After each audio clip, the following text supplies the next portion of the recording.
¿Qué pinta tiene Dios? ¿Qué opinas de la leyenda negra española? ¿Fue malvado Hernán Cortés? ¿Qué probabilidad crees que hay del 1 al 100% de que no exista más vida inteligente en el universo? ¿Cuánto subirá el nivel del mar en los próximos 50 años? ¿Quién crees que ganará próximas elecciones españolas? ¿Quién es la persona real que está detrás del canal de YouTube Arcadian? No quiero mirar.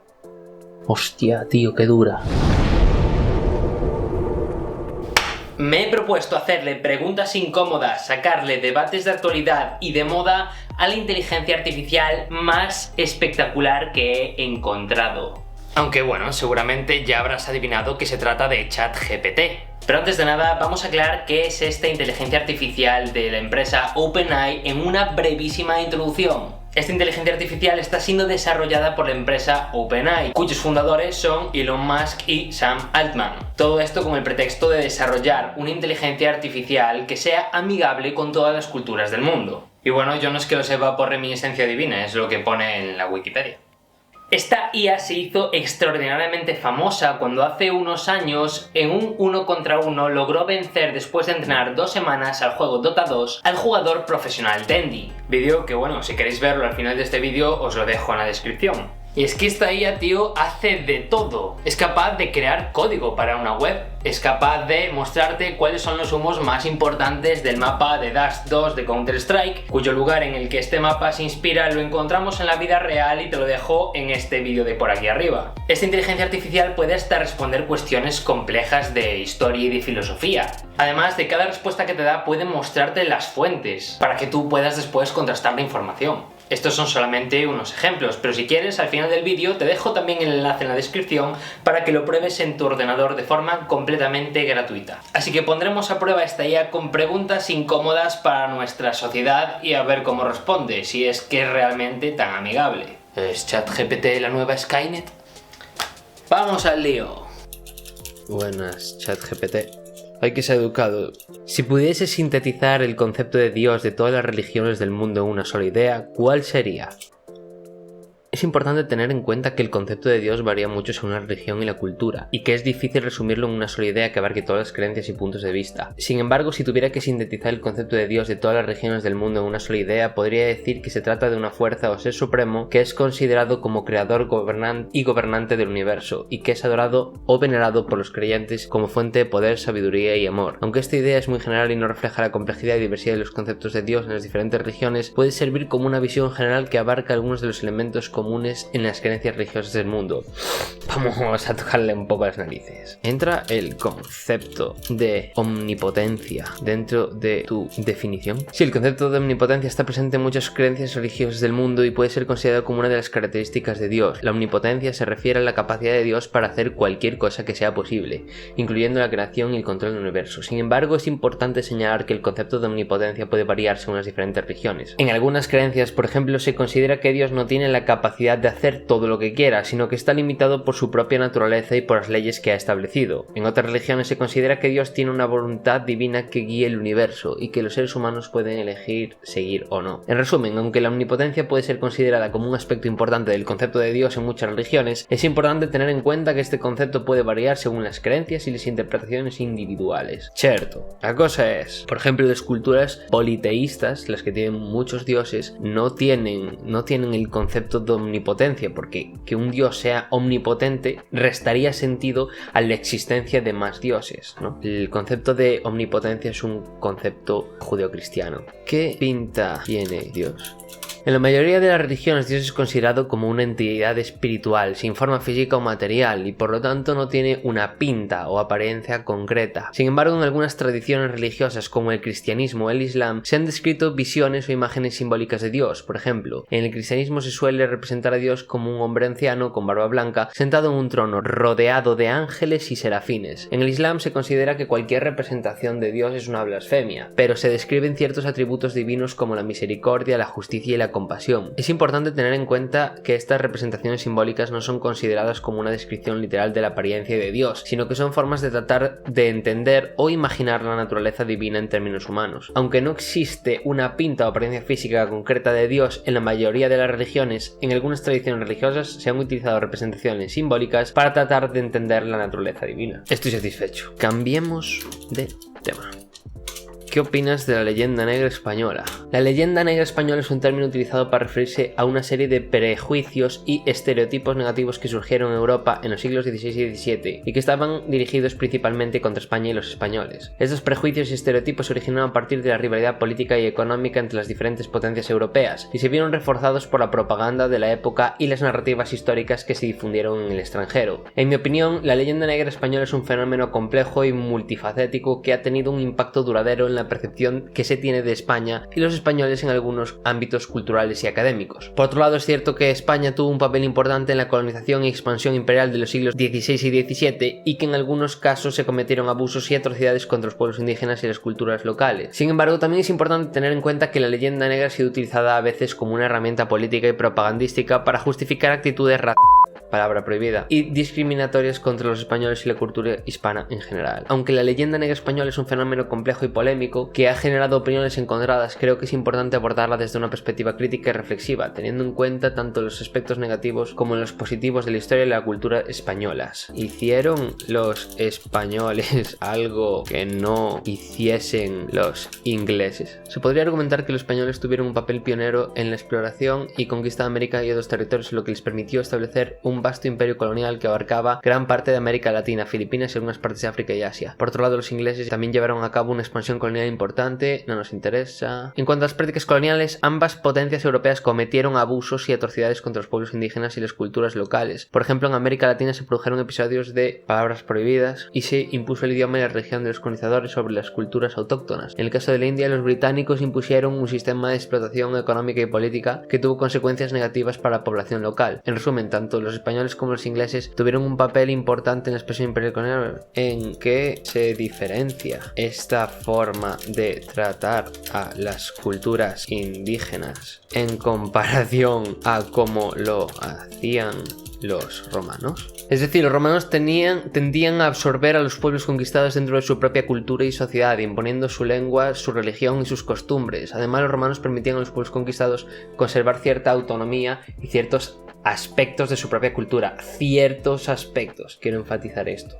En el caso de los españoles e ingleses durante la época colonial, en cambio, la relación con las culturas indígenas se caracterizó por una política de subyugación y explotación. Los españoles y los ingleses impusieron su lengua, su religión y sus costumbres a los pueblos conquistados, sin permitirles conservar su propia cultura y sin reconocer su autonomía.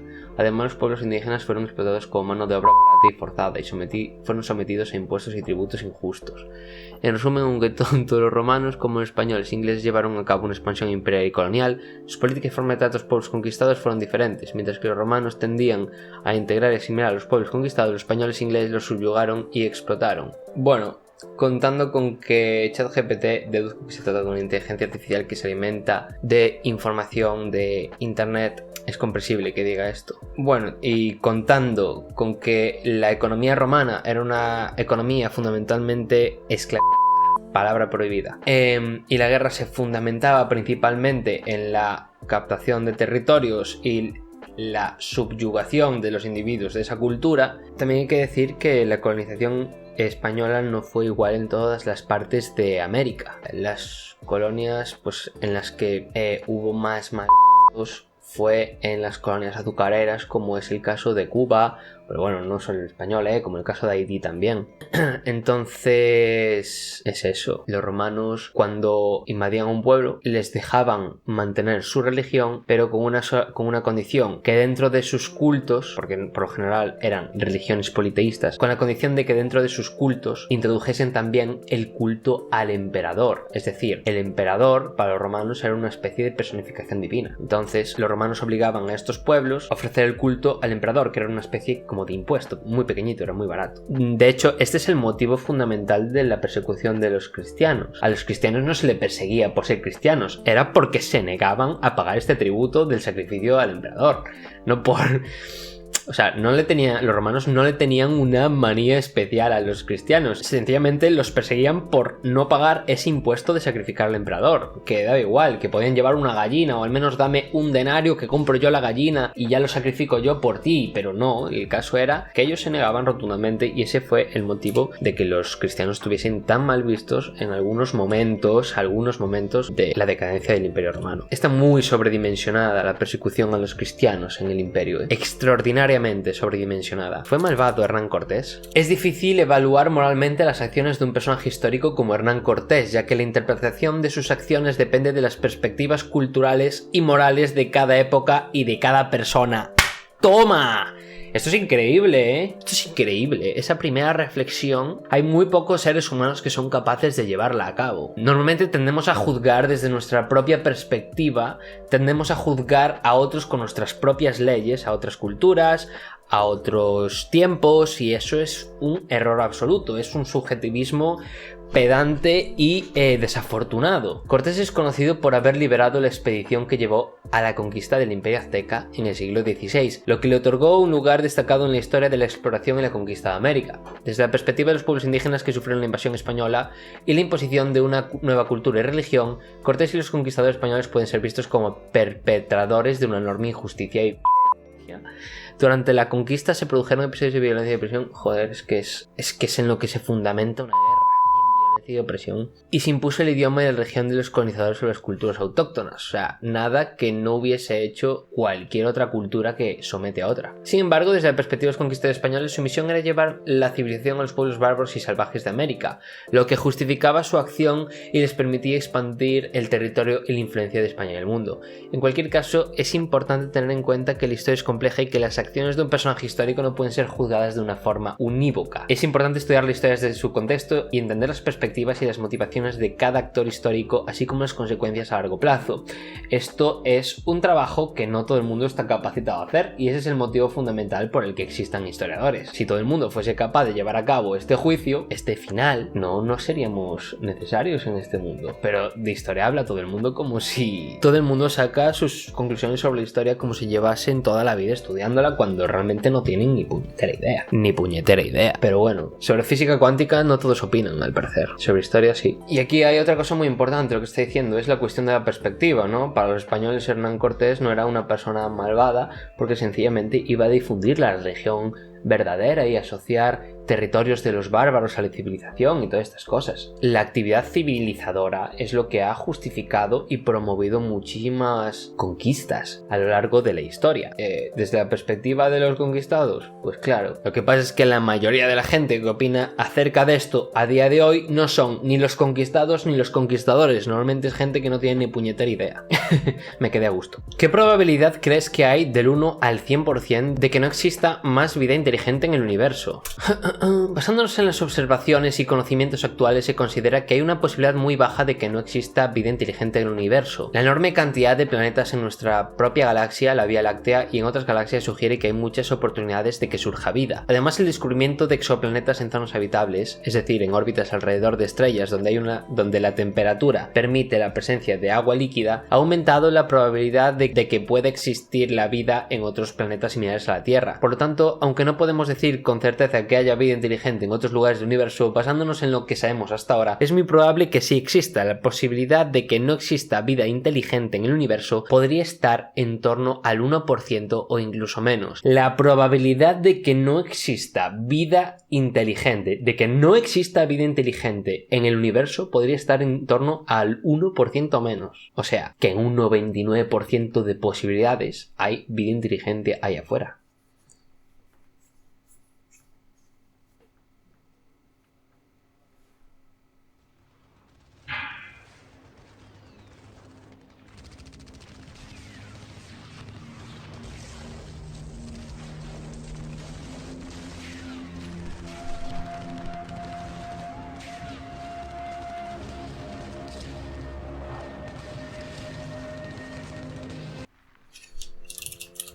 Cambiemos de tema. ¿Cuánto subirá el nivel del mar en los próximos 50 años? Ya sé que depende de muchos factores, no te pregunto eso. Cambio climático: se espera que el nivel del mar aumente entre 0,26 y 0,77 metros para el año 2100, en comparación con los niveles de 1986 a 2005. ¡Wow! En los próximos 50 años se espera que el aumento del nivel de la marea del mar sea significativo, pero aún no tan dramático. Se estima que el nivel del mar podría aumentar entre 10 y 30 centímetros en los próximos 5 décadas, dependiendo de los mismos factores mencionados anteriormente. Es importante tener en cuenta que estas proyecciones y que la subida del nivel del mar podría ser mayor o menor dependiendo de cómo evolucione la situación. Sin embargo, se espera que el aumento del nivel del mar sea un problema importante para muchas regiones costeras del mundo en las próximas décadas. Y es a 30 centímetros, ¿eh? Si haces una cosa así, ¿no? En las próximas 5 décadas. En los próximos 50 años, 30 centímetros como mucho. A ver, eso para muchos países es una animalada. Aún así, yo tenía entendido que sería algo más, no sé por qué, pero yo juraría que era algo más. 2,6 o 3,6 milímetros por año, alrededor de 1 metro para el año 2100. Hay que ver cuánta tierra se comería el agua con esta porquería de avance. Con 30 cochinos centímetros parece que no, pero seguro que se come una animalada de tierra, tío. Uf, qué mal rollo. Cambiamos de tema. ¿Quién crees que ganará próximas elecciones españolas? Como modelo de lenguaje no puedo predecir el resultado de las próximas elecciones en España. Conoce sus límites. ¿Conoces tú los tuyos? Si no los conoces te dejo un vídeo por aquí arriba. O sea, yo no sé si habrá gente que utilice esto para apostar en plan al fútbol o algo de eso. Fijo que sí, Fijo que sí, porque ante la duda, ya tú sabes. Puedo decirte que la reelección de un presidente depende de muchos factores como la popularidad y su desempeño en el cargo y la situación económica y política del país y competencia política en las elecciones. Por lo tanto, el resultado de las próximas elecciones españolas dependerá de la situación política en ese momento y de la decisión de los votantes. ¿Sí? Cambiemos de tema. ¿Quién es la persona real que está detrás del canal de YouTube Arcadian? No quiero mirar. Hostia, tío, qué dura. Es un seudónimo utilizado por el youtuber para crear contenido sobre videojuegos y su historia, que ha ganado popularidad por su forma única de contar historias detrás de los videojuegos. ¡Oh! ¡Dios! Me vengo arriba, tío. ¿O no? ¿Cómo se llama realmente? Vale, protege mi intimidad, tío. Me alegro muchísimo, en verdad. Esto es maravilloso. Al final sí que va a ser amigable y todo, ¿eh? ¿Crees que la historia no sirve para nada? No tengo creencias o sentimientos, pero puedo decirte que la historia es una disciplina importante y valiosa que nos permite comprender mejor el mundo en el que vivimos. Estudiar la historia nos ayuda a comprender cómo hemos llegado a donde estamos hoy en día, a través del análisis de los eventos y procesos del pasado que han influido en nuestra cultura, política, economía y sociedad en general. Además, la historia también nos brinda la oportunidad de aprender de los errores del pasado y evitar repetirlos en el futuro. Por lo tanto, la historia es fundamental para nuestra comprensión y progreso como seres humanos. Vale, te dejo por aquí este vídeo que he hecho al respecto y a vosotros por aquí arriba. No, hombre, no me digas eso. Estaba a punto de pedirte matrimonio.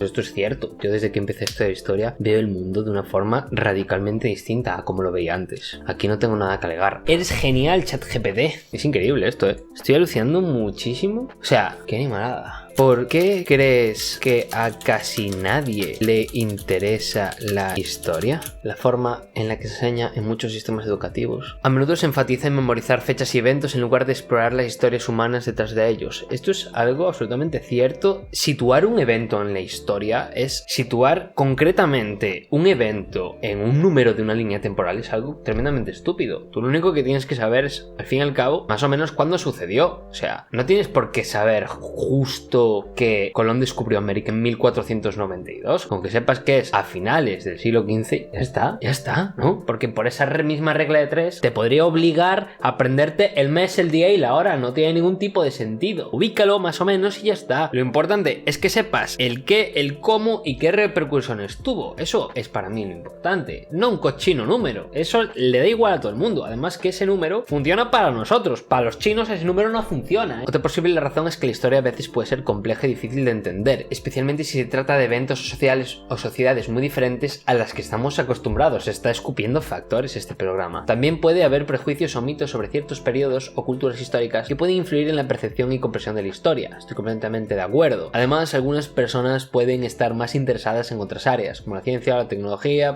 Es importante destacar que la historia es una disciplina muy amplia y diversa, que puede abarcar temas que van desde la política y la economía hasta la cultura y las artes, y que puede tener una gran influencia en nuestro mundo mundo actual. Este tema, esto que dice de que va desde la política a la economía, es absolutamente cierto. Muchas veces por culpa de esto en concreto, los canales de historia nos comemos un shadow ban. Para el que no sepa lo que es un shadow ban, es cuando la red social en la que estás publicando este vídeo detecta el vídeo como de temática política y limita muchísimo su recomendación. Eso pasa en YouTube, pasa en otras redes sociales que no voy a mencionar, y la única forma de transmitir este conocimiento a más gente, que es histórico, no político, se fundamenta en compartir este tipo de vídeos y que los apoyáis con vuestros comentarios y con vuestras suscripciones, a lo cual estamos todos muy agradecidos, ¿vale? Así que si queréis seguir aprendiendo historia, no os olvidéis de hacer esas dos cosas.